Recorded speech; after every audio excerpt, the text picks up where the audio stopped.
त्या घरात आदित्य काय धुमाकूळ घालत होता मला माहिती आहे. नारायण राणे यांचं वक्तव्य हे आहे, राजकारणातली सगळी पदं मिळाली, एक गव्हर्नर नाही आणि एक विधानसभेचा अध्यक्ष सोडला तर बहुतांशी पदं मिळाली. आणि या पदावर काम करताना मी महाराष्ट्र जवळून पाहिलंय. इथले जनता, इथले धर्म, इथल्या जाती सर्व पाहिलंय. मी जातपात तसा मानणाऱ्यापैकी नाही आहे. मी लोकप्रतिनिधी आहे. लोकांचे प्रश्न, लोकांच्या समस्या सोडवणं हे माझं कर्तव्य समजतो असं मी आहे. पत्रकार मित्रही आहेत, ते जवळून पाहतात. मला फार वर्षापासून पाहिलं. मी कॉर्पोरेशनला नगरसेवक, BST चेअरमन असल्यावर पत्रकार मी ओळखतो. अनेक जण आज नाहीत आहेत पण काही आहेत. मला एवढंच तुम्हाला सांगायचं सहकारी म्हणून, शेवटं अनेक जणांच्या अडचणी समस्या येतात, त्या भेटतातही. तेव्हा कळतात पत्रकारांची मनं काय, राजकारण्यांची मनं काय, अधिकाऱ्यांची मनं काय, हे मी सर्व जाणलंय, जवळून जाणलं. एकच तुम्हाला सांगतो, पत्रकारिता पेशा आहे, पेशा आहे. त्याचं पावित्र्य राखणं हे तुमच्या सर्वांचं काम आहे. माझं मार्गदर्शन नाही, हे माझं म्हणणं आहे. काय तुम्ही असं करा असं नाही, म्हणणं आहे. मी याच्या बरंच व्याख्यानं पण पहिली द्यायला जायचो. 2-3 विषयावर, त्याच्यावर या विषयावर द्यायचो. शिक्षण, पत्रकारिता हे पेशा आहे. आता मी जे काय सगळं पाहतोय, एक बोललेलं वाक्य टीव्हीच्या बाईकवर, त्याच्यावर थोडा वेळ टीव्हीवर येतं, त्याच्यातला एखादा शब्द जातो, कॉमा जातो, फुलस्टॉप जातो, बरंच काय होतं. आणि एक ट्विस्ट केलेली बातमी या वाचतो, तेव्हा अरे रे रे, हे का चुकीचं केलं माझ्या मित्रांनी. आणि मग जे का आरोप आणि हे सगळं होतात त्याला वाईट वाटतं, वाईट वाटतं. राजकारणात मी आलो, तुम्ही मला पाहिलं, मी सरळ आहे. सरळ म्हणजे जे असेल ते मी बोलून जातो. मी काय कोणाची पर्वा करत नाही. ही कारवाई होईल, असं होईल, अमुक जाईल पद, काही नाही. माझ्या नियतीपेक्षा पद मोठी नाही आणि पैसाही मोठा नाही.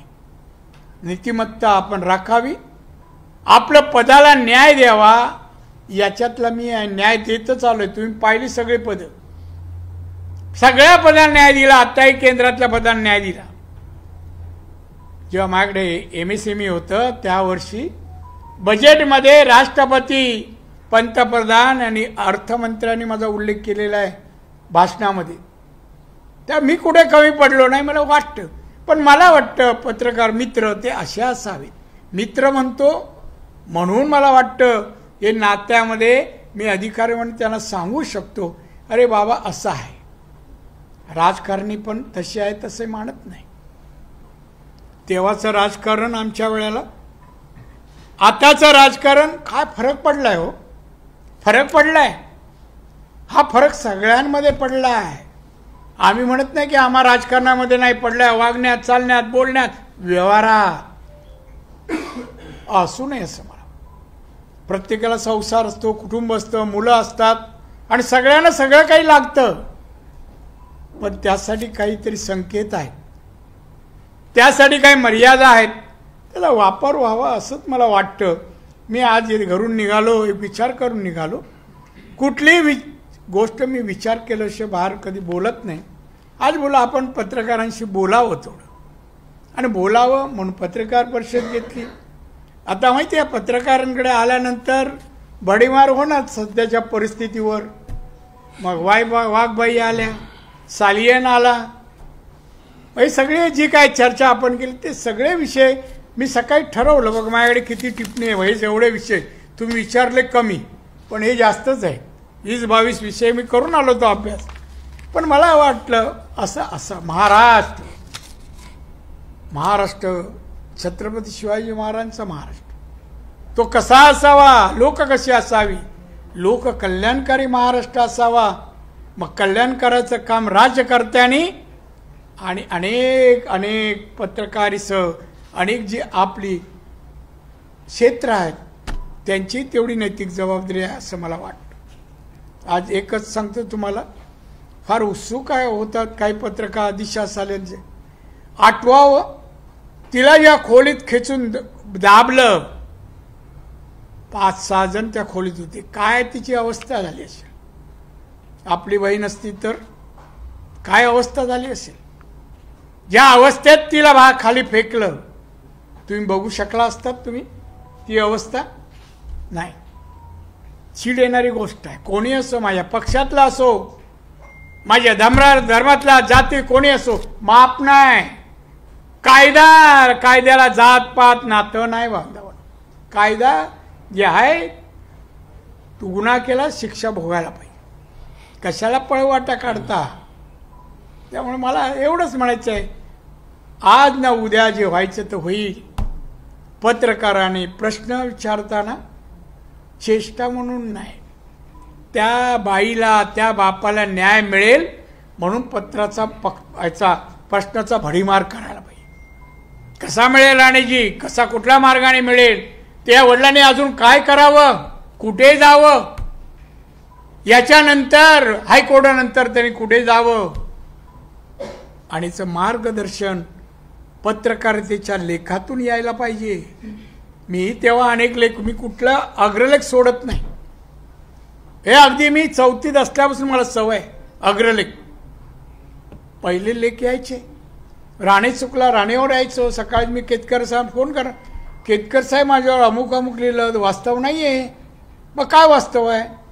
मी म्हणलं हे असं असं घडलं आणि तुम्ही मला याच्यामध्ये जे काय जबाबदारी, ही माझी जबाबदारी नाही. ठीक आहे आपण भेटू. पण मी 9 वाजता सकाळी फोन जायचा माझा. माझे पेपर 9च्या आत वाचून होतात आणि 9 नंतर मी संबंधितांना फोन करतो. ही माझी सवय आहे, आजही जात नाही. आणि म्हणून आपल्या चांगल्या सवयी लोकांपर्यंत पोचवाव्या, समाजापर्यंत पोचवावं, हा मी प्रयत्न आज आहे, उद्या नसेल. पण नसलो तरी कार्यरूपाने राणे असे होते, सांगायला काहीतरी तुमच्याकडे विषय असला पाहिजे म्हणून बोलण्याचं प्रयोजन मी केलं. अन्यथा काही नाही. मला काय म्हणावं, माझ्याबद्दल कौतुक असं काही नाही.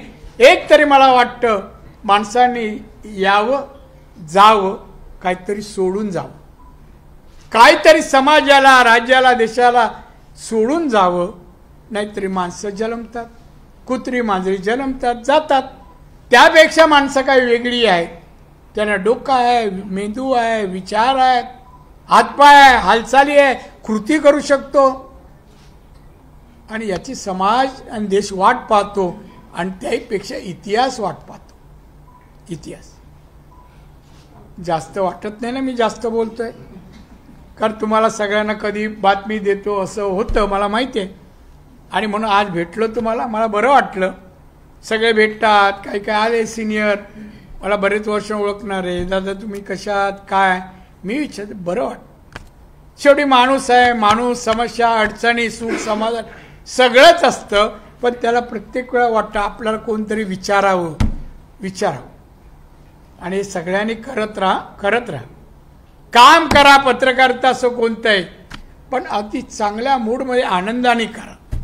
घरचं टेन्शन बाहेर येऊन एखाद्या राजकारण्यावर कडकल्याचे प्रयत्न करू नका. तो बिचारा दुःखी होईल, असं कोणाला दुःखी होऊ नका. चांगलेच मराठी कोशातले शब्द फेका, हिंदीतले शब्द फेका आणि त्याला अरे वा माझ्याबद्दल लिहिलं, मी याहीपेक्षा चांगलं वागलं पाहिजे असं त्यांना वाटावं. अशा जोगं अशासारखं लिहित जाल अशी अपेक्षा करतो. बोलतो थोडंसं तुमच्याशी. आज आलोच आहे. पत्रकार मित्र, आज खरं भेटून थोडी चर्चा करावी, महाराष्ट्रातली परिस्थिती विचारावी. कारण मला केव्हा तरी यायला मिळतं, आल्यानंतर काही दिवस मुंबईत, काही कोकणात असं फिरावं लागतं आणि बाकी दिल्ली. महाराष्ट्राची परिस्थिती, कारण मी महाराष्ट्रात गेले मोर दॅन 55 वर्ष तरी मी महाराष्ट्रात काढली आहे. 11वं पद माझं हे आहे. राजकारणातली सगळी पदं मिळाली, एक गव्हर्नर नाही आणि एक विधानसभेचा अध्यक्ष सोडला तर बहुतांशी पदं मिळाली. आणि या पदावर काम करताना मी महाराष्ट्र जवळून पाहिलंय. इथले जनता, इथले धर्म, इथल्या जाती सर्व पाहिलंय. मी जातपात तसा मानणाऱ्यापैकी नाही आहे. मी लोकप्रतिनिधी आहे. लोकांचे प्रश्न, लोकांच्या समस्या सोडवणं हे माझं कर्तव्य समजतो, असं मी आहे. पत्रकार मित्रही आहेत, ते जवळून पाहतात. मला फार वर्षापासून पाहिलं. मी कॉर्पोरेशनला नगरसेवक, BST चेअरमन असल्यावर पत्रकार मी ओळखतो. अनेक जण आज नाहीत आहेत, पण काही आहेत. मला एवढंच तुम्हाला सांगायचं सहकारी म्हणून, शेवटी अनेक जणांच्या अडचणी समस्या येतात, त्या भेटतातही, तेव्हा कळतात पत्रकारांची